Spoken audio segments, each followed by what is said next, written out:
Pesadelos em Foco. Era uma noite fria de sexta-feira e eu estava voltando para casa depois de um longo dia de trabalho. Decidi pegar o trem, como sempre fazia, para evitar o trânsito caótico da cidade. O vagão estava quase vazio, exceto por um homem sentado no banco à minha frente. Ele parecia deslocado, com roupas sujas e um olhar perdido. Não dei muita atenção a ele, pois estava cansado e só queria chegar em casa. O trem começou a andar lentamente, e logo a cidade ficou para trás, dando lugar a campos escuros e árvores retorcidas.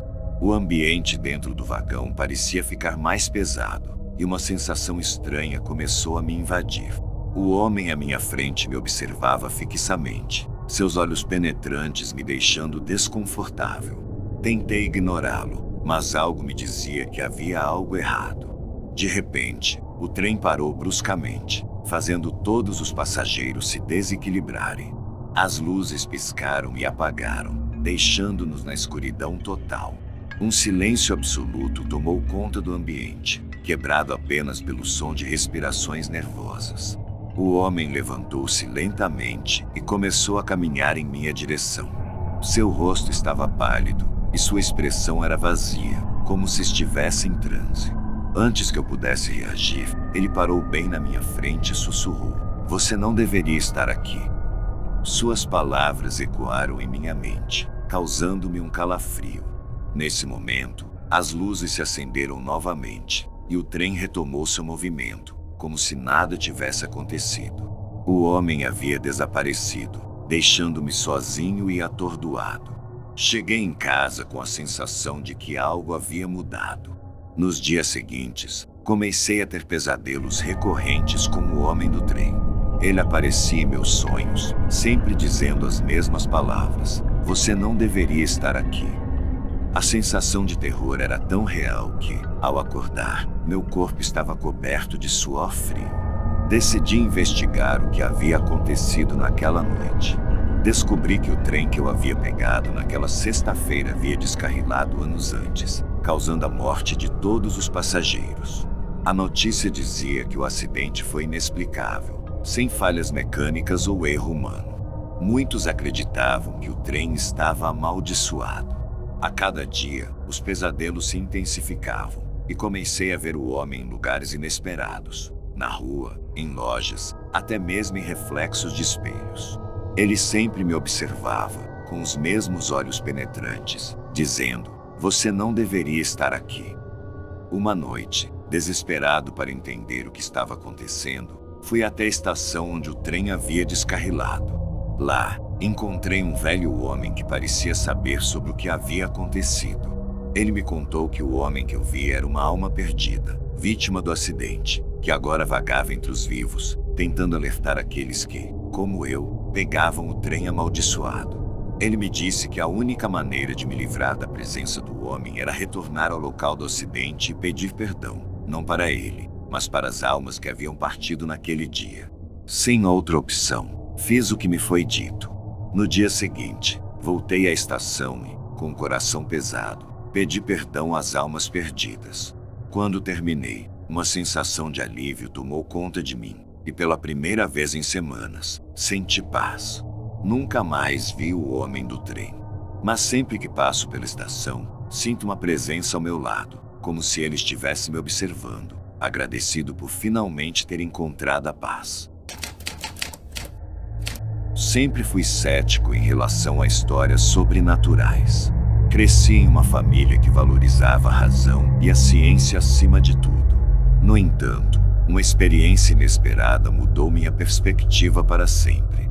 Tudo começou em uma tarde comum de outono. Eu estava dirigindo pela estrada rural que levava à casa dos meus pais, ansioso para passar o fim de semana com a família. A paisagem era tranquila, com árvores cujas folhas douradas dançavam ao vento. De repente, uma sensação estranha me invadiu, como se algo estivesse prestes a acontecer.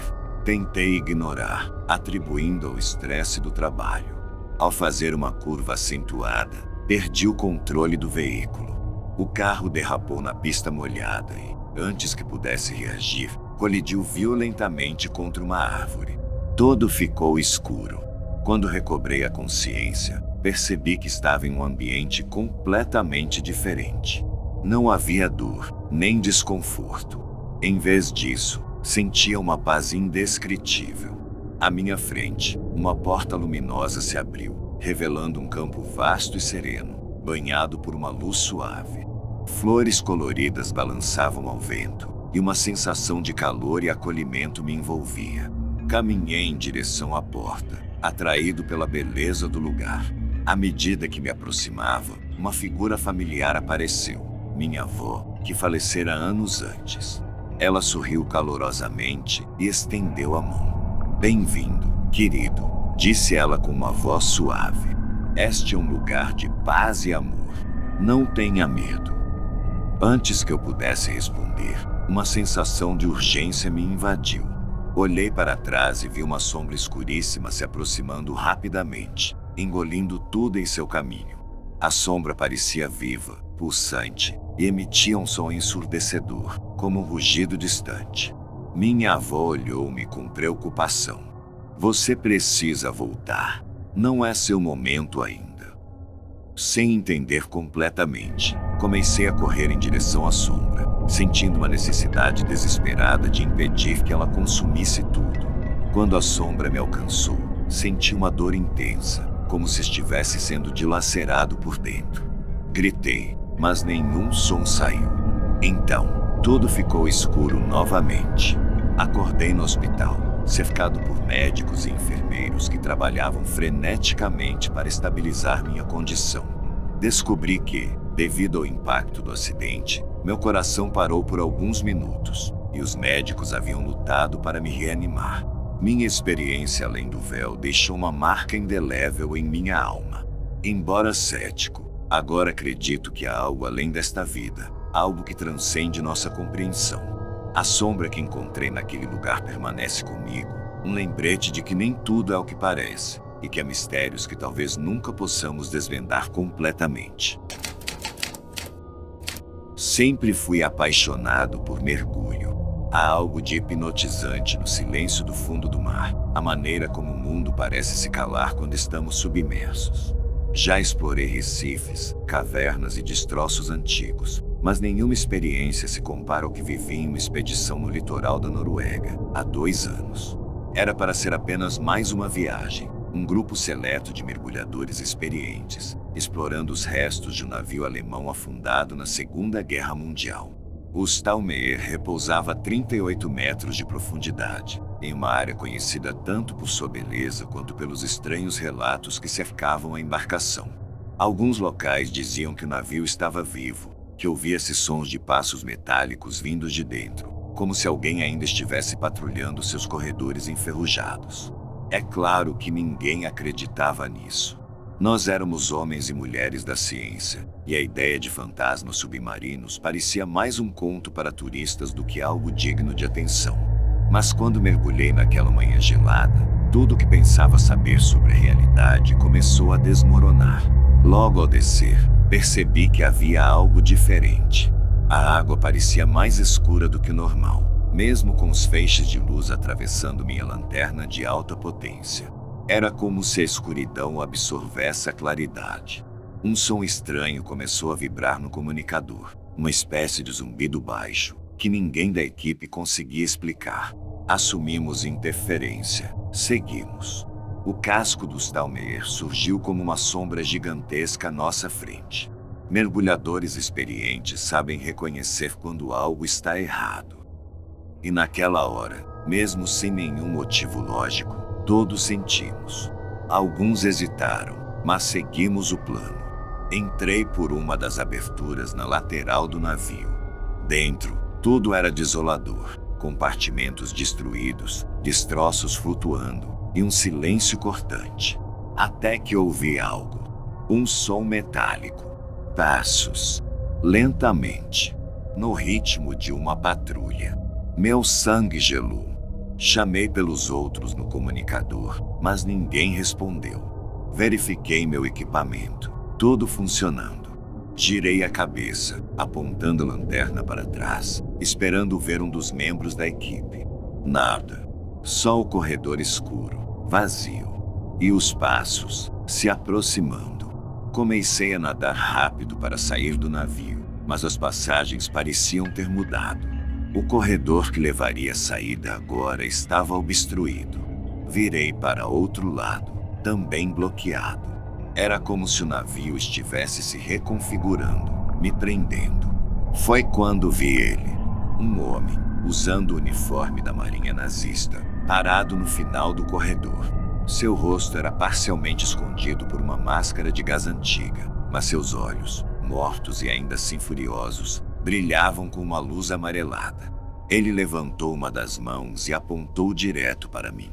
Então deu um passo, depois outro.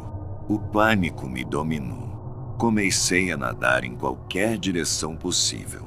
Minhas mãos batiam contra cabos e ferragens, mas continuei. Algo dentro de mim gritava que, se ele me tocasse, eu não voltaria mais. Que aquilo não era só uma visão, era real. Senti uma dor aguda no peito. O ar acabou. Meu tanque estava vazio. Naquele momento, soube que estava morrendo. Comecei a perder a visão. O som ao redor diminuiu.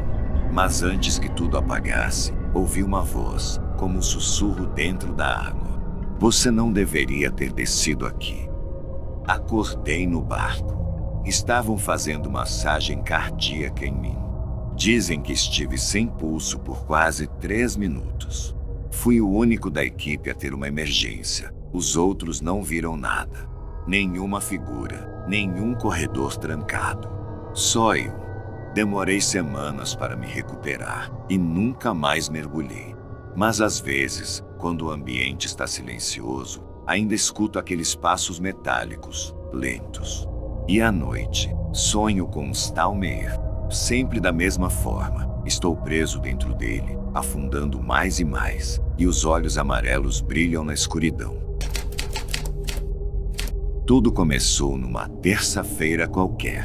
Trabalho estressante, café amargo, trânsito infernal. Sou programador, daqueles que dormem pouco, comem mal e vivem à base de cafeína e prazos. Estava há 3 dias virado por causa de uma entrega. O coração já vinha dando uns sustos, mas eu ignorava.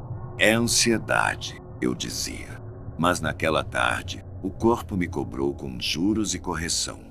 Desmaiei em frente ao monitor. Não caí, só apaguei. A última coisa que lembro foi o som das teclas e a sensação de estar sendo sugado por dentro, como se a alma tivesse puxado o freio de mão e largado o corpo sozinho. Acordei. Não foi um acordar. Era como se eu tivesse deslizado para fora de mim mesmo. Eu estava em pé, mas meu corpo ainda estava ali, largado na cadeira. Me vi de fora. Foi horrível. Eu estava azul, babando, e com os olhos meio abertos, virados. A cena parecia um boneco largado por uma criança entediada. Gritei, berrei, pedi ajuda, mas ninguém me ouvia. Meus colegas passavam por mim, achando que eu estava só cochilando. Ninguém percebia. E foi aí que o ar sumiu. Não no corpo, mas naquele eu que agora flutuava. Senti uma pressão no peito, como se algo estivesse me empurrando para trás. Fui jogado para um lugar escuro. Escuro de um jeito que você não consegue nem ver sua própria existência. Era como cair de costas em um poço sem fundo e saber que ninguém vai te puxar. Era o silêncio mais alto que já ouvi. E eu sabia, com cada pedaço de consciência, que eu não pertencia mais ao mundo dos vivos. Mas não era só o vazio. Tinha algo lá. Algo que não dava para ver, mas que me sentia. Algo que rastejava ao redor da minha essência, como se estivesse saboreando o medo que eu transpirava. Não tinha forma. Era fome pura. De repente, vozes começaram a ecoar. Não as de anjos, nem de parentes falecidos. Eram vozes minhas. Pensamentos que eu nunca disse em voz alta. Memórias que eu queria esquecer. Erros que tentei enterrar. Todas vomitadas de volta para mim, como se essa coisa estivesse me forçando a me despir por dentro. Você mentiu para sua mãe. Você ignorou o amigo que precisava de ajuda. Você desejou o mal. Eu chorava sem olhos. Gritava sem boca. Mas a coisa não parava. Cada falha da minha vida era esfregada na minha cara. E eu entendia, ali, naquele abismo, o julgamento não é feito por um Deus de barba, nem por anjos com trombetas. O verdadeiro inferno é ter que encarar quem você realmente foi. Sem desculpas. Sem máscaras. Então, como se aquilo não fosse suficiente, senti garras invisíveis me puxando. Não para baixo, nem para cima. Era para dentro. Como se meu próprio arrependimento tivesse ganhado peso, massa, força. E ele queria me engolir. Eu implorava, eu pedia uma segunda chance, qualquer coisa. Mesmo que fosse para voltar no corpo quebrado, doente, sozinho. Foi quando ouvi um som diferente. Um bip. Fraco, insistente. Depois outro. A cada bip, uma luz piscava ao longe. E, num último esforço, corri em direção àquilo. Ou melhor, me arrastei, nadando no nada, como um peixe fora d'água. Até que a luz me engoliu. Abri os olhos com um susto. Um tubo na garganta, enfermeiros gritando, minha mãe chorando num canto. Estava na UTI. Tinham me reanimado. O médico disse que meu coração parou por 2 minutos e 57 segundos. Você teve sorte, ele disse. Mas eu não chamo aquilo de sorte. Nos dias seguintes, tentei contar o que vivi, mas sempre recebia sorrisos educados, olhares desconfortáveis ou explicações científicas. Foram alucinações, diziam. Seu cérebro tentando processar a parada cardíaca. Mas eu sei o que senti. Sei o que vi. E mais do que isso, sei o que veio comigo. Desde que voltei, algo me acompanha. Não o vejo, mas o sinto. Nos espelhos, no canto dos olhos, nos silêncios da madrugada. É como se aquele lugar tivesse marcado minha alma, como se tivesse deixado uma rachadura por onde o vazio espreita. Tento viver melhor. Peço desculpas, ajudo quem posso, ligo para os meus pais toda semana. Mas não é culpa ou medo que me guia. É a lembrança do que está do outro lado. Do que me espera se eu falhar novamente. Se você acha que esse mundo é cruel, é porque ainda não visitou outro. Era para ser só mais uma caminhada matinal. Daquelas que a gente faz para arejar a cabeça. Eu estava passando por um momento difícil. Briga feia com minha esposa, pressão no trabalho, noites em claro. Então decidi que precisava de ar. Era umas 5:30 da manhã quando saí de casa. O céu ainda estava meio azulado, aquele tom entre o fim da madrugada e o começo do dia. Escolhi andar perto da linha do trem. Sempre foi um lugar tranquilo, meio escondido do mundo, quase poético. O trilho cortava uma área de mata fechada, mas a vista era bonita. A névoa pairava rente ao chão e os grilos ainda davam o tom da noite. Eu andava com os fones no ouvido, ouvindo uma playlist calma, tentando me reconectar com alguma coisa que eu nem sabia o que era. Foi aí que vi. No começo, pensei que fosse só um andarilho. Um sujeito alto, magro, de terno preto, totalmente deslocado naquele cenário. Ele estava parado bem no meio dos trilhos, com o rosto coberto por um chapéu antigo, tipo fedora. A luz fraca do céu dava a impressão de que ele não tinha rosto. Senti um calafrio. Tirei os fones. Nada. Nenhum som. Nem grilo, nem vento, nem passarinho. Silêncio total. Parecia que o mundo tinha prendido a respiração. Ei, tá tudo bem aí? Perguntei, mais por obrigação do que por vontade real. O homem não respondeu. Só virou lentamente a cabeça, como se me encarasse. Mas de novo, não tinha rosto. Eu queria correr, juro, mas minhas pernas travaram. Um medo estranho, denso, viscoso, começou a me envolver. E então, Ele sorriu.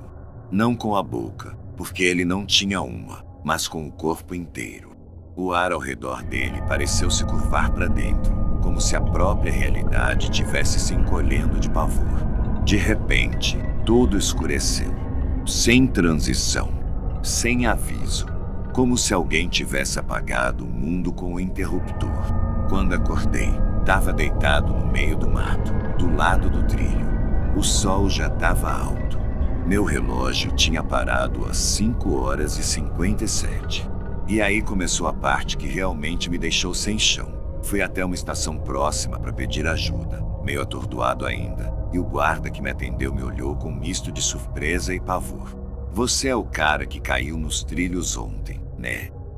Eu neguei na hora, confuso. Mas ele insistiu. Disse que um trem de carga tinha passado por ali às 6h01 e que um homem, com as mesmas roupas que eu, foi visto caindo nos trilhos segundos antes do impacto. O maquinista jurava que tinha acertado alguém. Pararam o trem, procuraram, mas nunca encontraram corpo nenhum. Nem sangue, nem roupa, nada. Aquela história começou a se espalhar pela região. Alguns diziam que era uma lenda urbana. Outros juravam que aquele homem de terno preto já tinha sido visto antes, sempre perto de alguém que passava por momentos difíceis, e que, de alguma forma, ele oferecia um atalho para sair da dor. Mas tudo tinha um preço. Fui para casa me sentindo diferente. Eu via reflexos onde não havia espelho. Sentia presenças nos cantos dos cômodos. Meu cachorro, que sempre foi brincalhão, agora rosnava para mim, como se visse algo atrás de mim ou dentro. Certa noite, sonhei que estava nos trilhos de novo. O mesmo nevoeiro, o mesmo silêncio. E lá estava ele, parado, me esperando. Você escolheu voltar, ele disse. A voz era como ferro rangendo contra vidro. Voltar de onde? Perguntei, tentando entender. Ele estendeu a mão. A dor é uma dívida, e dívidas sempre cobram juros. Acordei suando, coração disparado, e com um hematoma enorme na costela, como se alguém tivesse me chutado com força. Desde então, minha vida se tornou um acúmulo de pequenos pesadelos diários. Objetos se movem sozinhos, luzes piscam sem razão, ouço o som de um trem se aproximando, mesmo longe da linha férrea. Mas o pior de tudo é que, às vezes, vejo reflexos meus, fazendo movimentos diferentes dos meus. Como se outra versão me estivesse presa em algum lugar, tentando me avisar. Comecei a pesquisar experiências parecidas e descobri fóruns obscuros onde pessoas relatam encontros com o homem do trilho. Todos eles tiveram momentos de crise emocional. Todos viram o mesmo homem de terno e chapéu. Alguns desapareceram. Outros foram encontrados vagando, sem memória. Mas todos relataram a mesma sensação. Eles deveriam ter perdido a vida naquele dia, mas não perderam. E o mundo, de alguma forma, se ajustou para cobrar isso. Hoje, vivo com a certeza de que não escapei da experiência. Só adiei. Algo foi rompido naquele trilho. Algo que não deveria ser tocado. E o tempo todo, em sonhos ou vislumbres rápidos no espelho, ele me observa, esperando que eu escorregue de novo. Esperando o momento em que eu volte aos trilhos, para terminar o que começou. Se você já sentiu um frio inexplicável ao passar perto de uma linha de trem, cuidado, ele pode estar lá, esperando.